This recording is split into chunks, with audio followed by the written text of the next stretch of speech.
Did you know that right this minute there are an estimated 50,000 people on a cruise? Hey, my name's Brisco Woods, and I'm going to talk to you today about cruising. I'm going to give you a little information. Maybe you'll remember it next time you're going to have a vacation and think, hey, let's take a cruise. So when you start deciding what kind of cruise you're going to take, you want to look at a lot of different things. You want to look at the cruise line you want to go with, the cruise ship you want to cruise on, your debarkation port, which is the port you're going to leave out of, because you're going to have to get there. And when you start looking at prices, keep in mind there's a phrase that's called based on dual occupancy. What that means is you got to buy 2 tickets. You're going to see a cruise for 150 bucks. You're going to have to buy $300 worth of tickets, a ticket for each person. They're selling cabins. Each cabin sleeps a minimum of 2 people. They got to sell 2. In most cases, there are some exceptions to that rule, but in most cases. So you're going to look at your cruise ships. You're going to decide what size of ship you want. You're going to decide what cruise line you want to go with, and then what ports of call you want. When you get to the ship, get on the ship, you're going to find loads of things to do. There is always some kind of entertainment going on. There's singers or musicians or magicians or comedians or somebody out there entertaining you. There's the ship's crew. They have an entire section of their crew that is just there to entertain you. There'll be some folks doing a Zumba class, or there'll be people doing volleyball in the pool, or water polo, or any number of things like that. So there's always going to be something to do.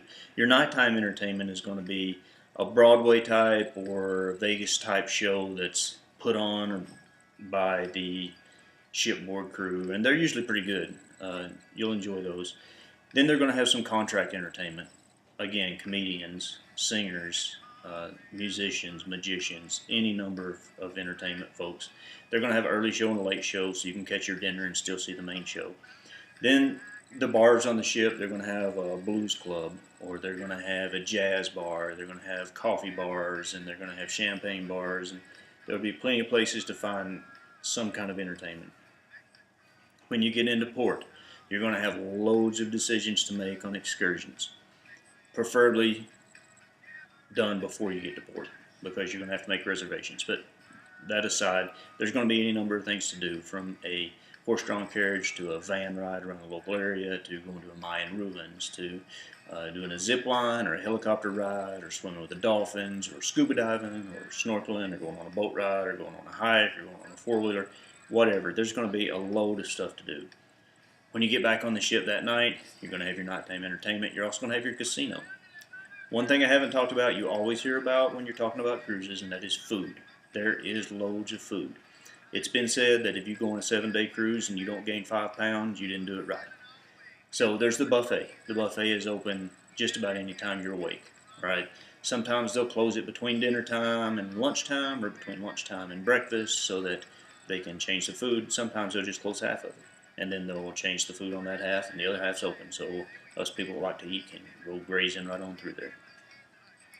You'll have your main dining rooms. Your main dining rooms are going to be, they're going to have a dress code. You're going to go in there. You're going to sit down. They're going to have menus that change every night, and they'll have photo opportunities as you go in. Then you're going to have the pay-per restaurants, which they're becoming more and more popular. Italian, Asian fare, some kind of specialty fare. You'll go in there, spend $15 to $40 a piece.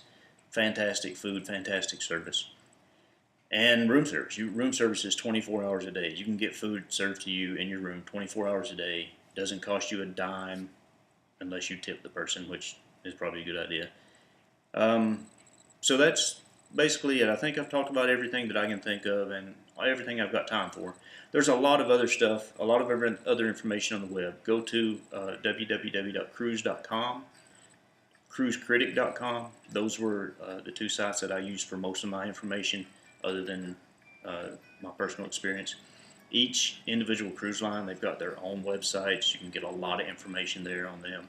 So in closing, I just want to say, if you're the type of person who loves to travel, you love to see new cultures, visit new countries, if you're the type of person who loves to enjoy good food and great entertainment, if you like to relax by the pool, or if you like to relax on the beach, if you're the type of person who likes to ride a helicopter ride over dormant volcano, or zip line through a rainforest, or swim with dolphins or stingrays, or snorkel or scuba dive on the Great Barrier Reef, then maybe you're the type of person who would enjoy a cruise.